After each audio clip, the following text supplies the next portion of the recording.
ரோஹிணி பார்த்தீங்கன்னா அவங்க மாமாவுக்கு அவங்களோட ரூமையே கொடுத்துட்டு மனோஜ் ரோஹிணியும் ஹாலில் வந்து தங்குறாங்க. அதுக்கப்புறம் மீனா பார்த்தீங்கன்னா எல்லாத்துக்கும் சமைச்சு சாப்பாடு போடுறாங்க. அப்போ ரோஹிணியோட மாமா சாப்பிட்டு சாப்பாடு ரொம்ப சூப்பராக இருக்குமான்னு சொல்லிட்டு மீனாவை ஆஹா ஓஹோன்னு சொல்லி பாராட்டுறாரு. அதை பார்த்த ரோஹிணி இங்கே இருக்கிறவங்க தான் அவளை பாராட்டுறாங்க அப்படின்னா இவரும் கூட இவளை இப்படி பாராட்டுறாருன்னு சொல்லிட்டு எரிச்சலோட பார்த்துட்டு இருக்காங்க. அதுக்கப்புறம் பார்த்தீங்கன்னா ரோஹிணியோட மாமா சாப்பிட்டு வெளியே வரவும் ரோஹிணி கூப்பிட்டு சத்தம் போடுறாங்க. எதுக்கு அந்த மீனாவை இப்படி ஆஹா ஓஹோன்னு சொல்லி பாராட்டுறீங்கன்னு சொல்லி சத்தம் போடவும் அதுக்கு அவர் சொல்கிறாரு, இல்லைம்மா இது ஸ்கிரிப்டில் இருக்குன்னு நினச்சி தான் நான் பேசினேன் அப்படின்னு சொல்லி சொல்கிறாரு. அதுக்கு ரோஹிணி, நான் சொல்கிறத மட்டும் பேசுங்க, தேவையில்லாமல் நீங்களாம் எதுவும் பேசாதீங்கன்னு சொல்லி சொல்கிறாங்க. அதுக்கப்புறம் சரிம்மா அப்படின்னு சொல்லிட்டு உள்ளே போயிடறாரு.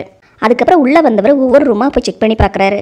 ஆமாம், ரோஹிணி பாப்பா எங்கேயோ கேமரா மாட்டி வச்சிருக்கேன்னு சொல்லிச்சு, எங்கே இருக்கும் அப்படின்னு சொல்லிட்டு ஒவ்வொரு பக்கமாக தேடிட்டே இருக்காரு. அந்த நேரம் பார்த்தீங்கன்னா முத்து இவரை பார்த்துறாரு. என்ன பண்ணிகிட்ருக்காரு இவருன்னு சொல்லிட்டு இவர்கிட்டே வந்து கேட்குறாரு. ஆமாம், என்ன தேடிட்டு இருக்கீங்க அப்படின்னு சொல்லி கேட்கவும் அவர் சொல்கிறாரு, இல்லைப்பா கேமரா தொலாவிட்டுருக்கேன் அப்படின்னு சொல்லி சொல்கிறாரு.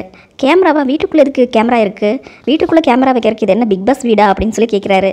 இல்லைப்பா கேமரா இருந்தால் அதில் நம்ம மூஞ்சி தெரியுமில்ல அப்படின்னு சொல்லி சொல்லவும் அதுக்கு முத்து, கேமராவில் நம்ம மூஞ்சி எதுக்கு தெரியணும்? அதுக்கு முன்னாடி முதல்ல வீட்டில் எதுக்கு கேமரா இருக்கணும் அப்படின்னு சொல்லி கேட்குறாரு.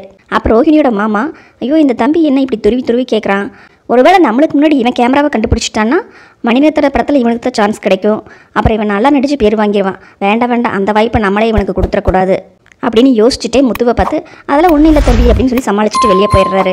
இதை பார்த்த முத்துக்கு ஒரே சந்தேகம் வருது, என்ன இந்த ஆள் லூஸ் மாதிரி பேசிட்டு போகிறான் அப்படின்னு சொல்லவும் அதுக்கு மீனா, ஏங்க அப்படிலாம் சொல்கிறீங்க அப்படின்னு சொல்லி கேட்குறாங்க. அதுக்கு முத்து சொல்கிறாரு, இல்லை மீனா இந்த ஆளை பார்த்தா எனக்கு என்னமோ மலேசியாலேருந்து வந்த மாதிரி தெரியல, ஏதோ மெண்டல் ஹாஸ்பிட்டல்லேருந்து வந்த மாதிரி தான் தெரியுது அப்படின்னு சொல்லி சொல்கிறாரு. இதையெல்லாம் பார்த்த ரோஹிணி அவங்க மாமா வெளியில் வந்ததும் கூப்பிட்டு சத்தம் போடுறாங்க. நான் சொல்கிறத மட்டும் நீங்கள் பண்ண வேண்டியது தானே, நீங்களே தேவையில்லாமல் சொதப்பி அவங்கள காட்டி கொடுத்துருவீங்க போல இருக்கேன்னு சொல்லி சத்தம் போடுறாங்க.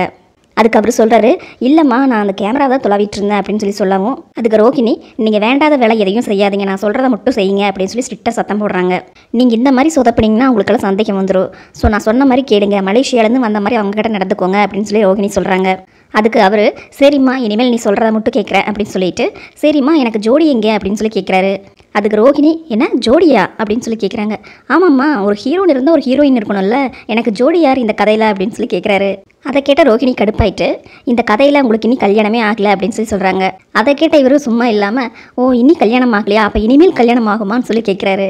அதுக்கு ரோஹிணி மறுபடியும் டென்ஷன் ஆகிட்டு, இனிமேலும் உங்களுக்கு கல்யாணம் ஆகாது, இந்த கதையை பொறுத்த வரைக்கும் உங்களுக்கு கல்யாணம் ஆகலை, குழந்தை இல்லை, நான் தான் உங்களுக்கு வாரிசு, நீங்கள் மலேசியாவில் சம்பாரிச்சிருக்கிற எல்லா சொத்துக்கும் நான் தான் வாரிசு, யார் கேட்டாலும் இதைத்தான் நீங்கள் சொல்லணும் அப்படின்னு சொல்லி வைக்கிறாங்க. சரிம்மா நீ சொல்கிற மாதிரியே நான் நடந்துக்கிறேன், இதில் தான் எனக்கு ஜோடி இல்லை, மணிரத்னம் படத்துலையாவது எனக்கு ஜோடி கிடைக்குமா அப்படின்னு சொல்லி கேட்குறாரு. அதுக்கு ரோஹிணி, இதில் முதல்ல நீங்கள் நல்லா நடிங்க, அப்போ தான் உங்களுக்கு அதில் சான்ஸ் கிடைக்கும் அப்படின்னு சொல்லி சொல்கிறாங்க. அதை கேட்டுட்டு அவரும், சரிம்மா இனிமேல் நீ சொல்கிற மாதிரியே நடந்துக்கிறேன் அப்படின்னு சொல்லிட்டு போயிடுறாரு. அவர் போகிறதையே பார்த்துட்டு இருந்த ரோஹிணி, ஐயோ இந்த ஆளை வச்சு நான் இப்படி தான் சமாளிக்க போகிறனோ அப்படின்னு சொல்லிட்டு டென்ஷன் ஆகிட்டு நிற்கிறாங்க.